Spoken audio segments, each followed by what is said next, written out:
ಅತಿಗೆ ಸೋತು ಹೋದೆ. ಬನ್ನಿ ಬೇಗ ಸ್ನಾನಕ್ಕೆ. ಇಲ್ಲೇ ನನ್ನ ಚಿನ್ನ, ಮಾತಿನ ಆರ್ಭಟದಲ್ಲಿ ಮೆಲ್ಲನೆ ಹೋಗ್ತೀಯಲ್ಲ. ಸಂತೋಷದ ಸಮಯದಲ್ಲಿ ಹಾಡೊಂದು ಗೀತೆ. ಹಾಗೆ ಆಗ್ಲಿ. ನಿನ್ನಂತ ಶ್ರೀಮತಿ ಕೈ ಹಿಡಿದಾಗ, ನಿನ್ನಂತ ಗುಣವತಿ ಜೊತೆಯಾದಾಗ ದಿನವೂ ಆನಂದವೇ.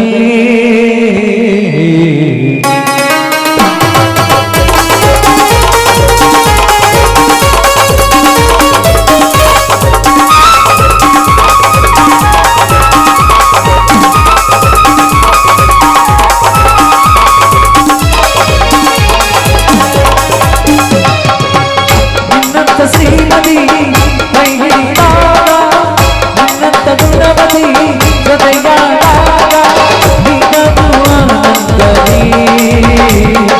ಎಂದು ಹೀಗೆ ನಾವು ಸಿಹಿ ಹಾಡುವಾಗ ಬದುಕು ಸ್ವರ್ಗವೇ.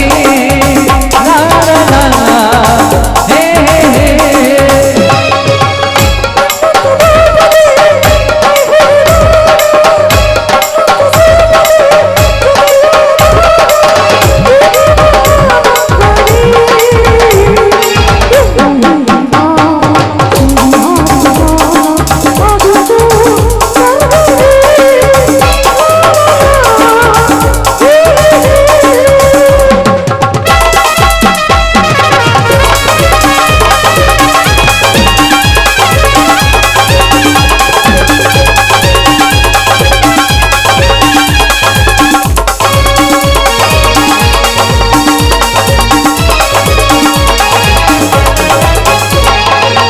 ಹಾಡು ನುಡಿಯು ಜೇನ ಸಿಹಿಯು ಬರೆಯುವ ಹಾದಿಯು ಹೂವಿನ ಹಾಸಿಗೆ.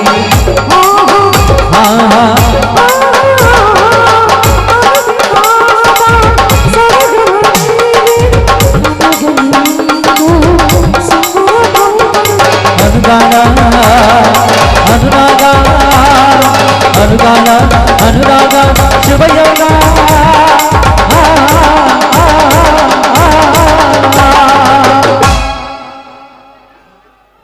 ನಿನ್ನಂತ ಶ್ರೀಮತಿ ಕೈ ಹಿಡಿದಾಗ, ನಿನ್ನಂತ ಗುಣವತಿ ಜೊತೆಯಾದಾಗ ದಿನವೂ ಆನಂದವೇ. ಎಂದು ಹೀಗೆ ನಾವು ಸಿಹಿ ಹಾಡುವಾಗ ಬದುಕು ಸ್ವರ್ಗವೇ.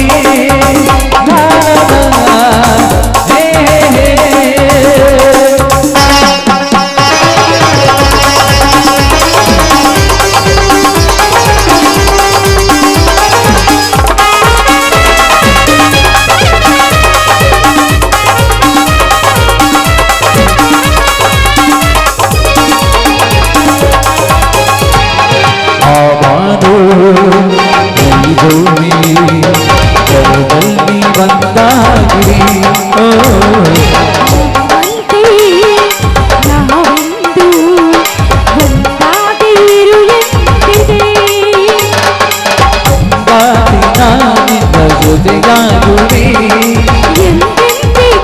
ನಿನ್ನ ಜೊತೆಯಾಗುವೆ.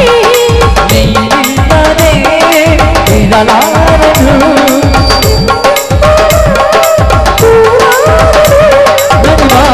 ನಗುವ ಜಗವ ಮರೆವ ನನಿವ ನೀನೀಗ ನಿನಗೆಲ್ಲರೂ ಎದೆ ತುಂಬಿ ಹಾಡುವೆ.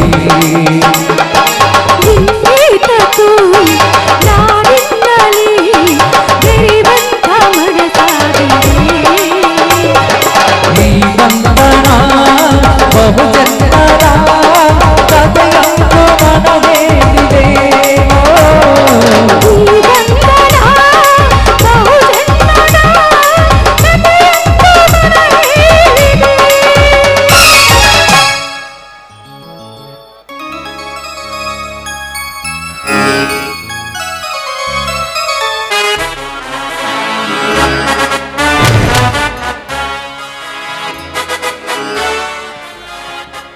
ಅಣ್ಣ ಧರ್ಮರಾಜಣ್ಣ, ಯಾಕೋ ಬೀರಣ್ಣ, ತಡವಾಯ್ತಲ್ಲ? ಕುರಿ ಮರಿ ಜೊತೆ ಗುದ್ದಾಡ್ತದೆ, ತಡವಾಗಿ ಬಿಟ್ಟಣ್ಣ.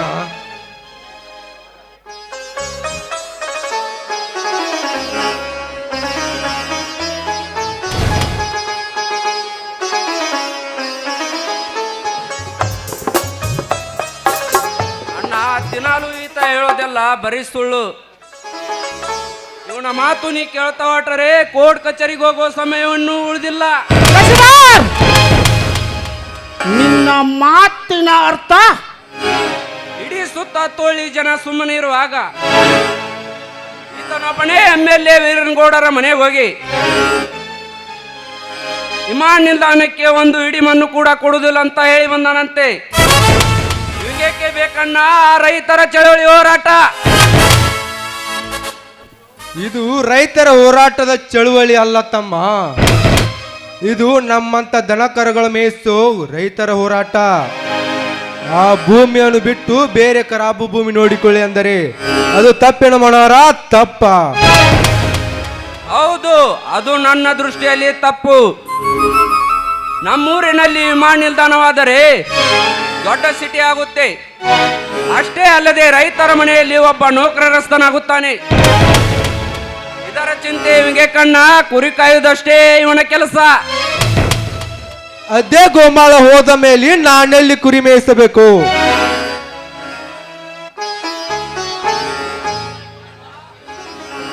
ಅಣ್ಣ, ಇವನ ಮಾತು ಮಿತಿ ಮೀರಿ ಹತ್ತಿತ್ತು. ಅದನ್ನು ಕೇಳ್ತಾ ನೀ ಸುಮ್ಮನೆ ನಿಂತಿರುವೆ. ನೀನು ಇವನಿಗೆ ಸರಿಯಾಗಿ ತಿದ್ದಿ ಹೇಳಿ ಆ ಗೌಡರ್ ತಂಟೆ ಬಿಡಿಸು, ಇಲ್ಲ ಅಂದ್ರೆ ಏ ಬೇಕುಪ್ಪ, ಏನ್ ಮಾತಾಡ್ತೀಲಿ? ಆ MLA ಆದ್ರೇನು MP ಆದ್ರೇನು ನಾನು ಯಾರ ಮಾತನ್ನು ಕೇಳುವುದಿಲ್ಲ.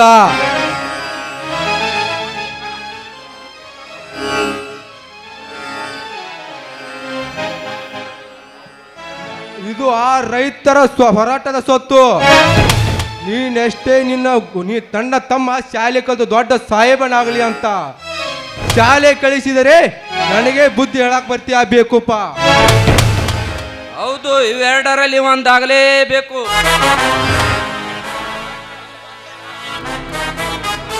ಸಾಧ್ಯವಿಲ್ಲ ಶಶಿಧರ, ಸಾಧ್ಯವಿಲ್ಲ. ಬಾಯಿ ಬಿಗಿ ಹಿಡಿದು ಮಾತನಾಡು. MLA ಆದ್ರೇನು MP ಆದ್ರೇನು ನಾನು ಯಾರ ಮಾತನ್ನು ಕೇಳುವುದಿಲ್ಲ. ಬೀರಣ್ಣ, ಧರ್ಮನ ಎದುರೇ ನಿನ್ನ ಮಾತೆ.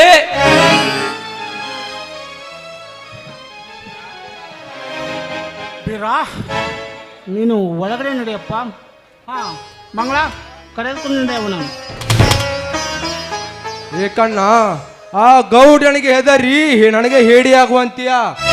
ಇಲ್ಲ, ನಮ್ಮ ರೈತರನ್ನು ಆ ಗೌಡನ ಕಾಲು ಗುರಾಮರಾಗಿ ಅಂತ್ಯ. ಬೀರಾ, ಇದು ನನ್ನ ಆಜ್ಞೆಯಪ್ಪ. ಒಳಗೆ ನಡೆ ಅಂದೆ ಅಷ್ಟೇ. ಸರಿ, ಬಾತಿಗೆ ಹೋಗೋಣ.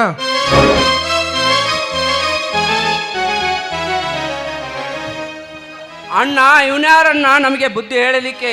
ಅವನಿಗೆ ಮಾತನಾಡಲು ಅಷ್ಟು ಅಧಿಕಾರ ಕೊಟ್ಟಿರುವೆ.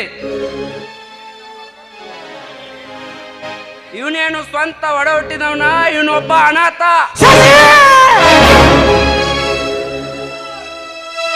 ನುಡಿಯಬೇಡ ಇನ್ನೊಂದು ಸಾರಿ ಅನಾಥವೆಂದು. ನಿನಗ್ಯಾರು ಹೇಳಿದರೋ ಅವನು ಅನಾಥನೆಂದು?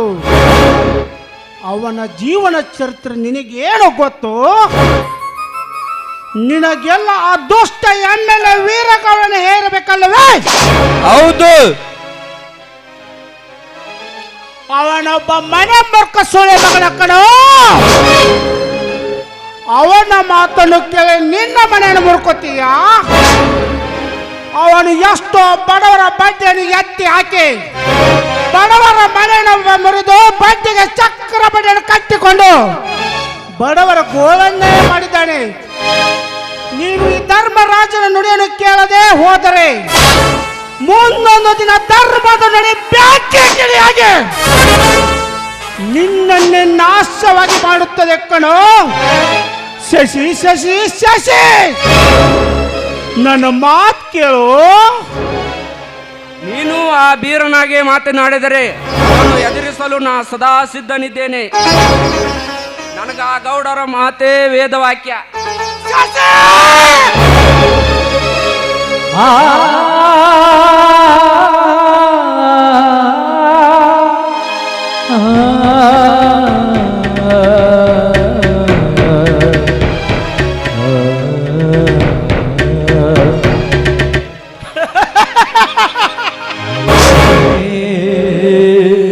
ಅಯ್ಯೋ ಶಿವ ಶಿವ ಪಾಂಡುರಂಗ ರುಕ್ಮಿಣಿ ಗುರಿ ಬಸವೇಶ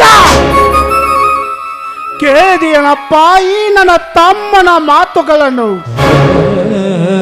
ನನ್ನ ತಮ್ಮಂದಿರು ಶಾಲೆ ಕಲಿತು ವಿದ್ಯಾವಂತರಾಗಿ ನನ್ನ ಹೆಸರು ತರ್ತಾರಂತ ನಾ ತಿಳ್ಕೊಂಡಿನಿ.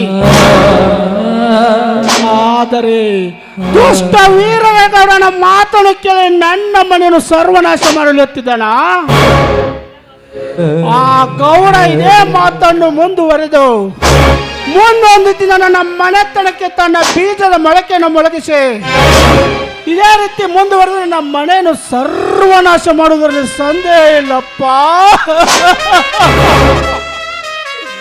ದೇವರೇ, ಇದಕ್ಕೆ ನೀನೇ ಉತ್ತರಿಸಪ್ಪ, ನೀನೇ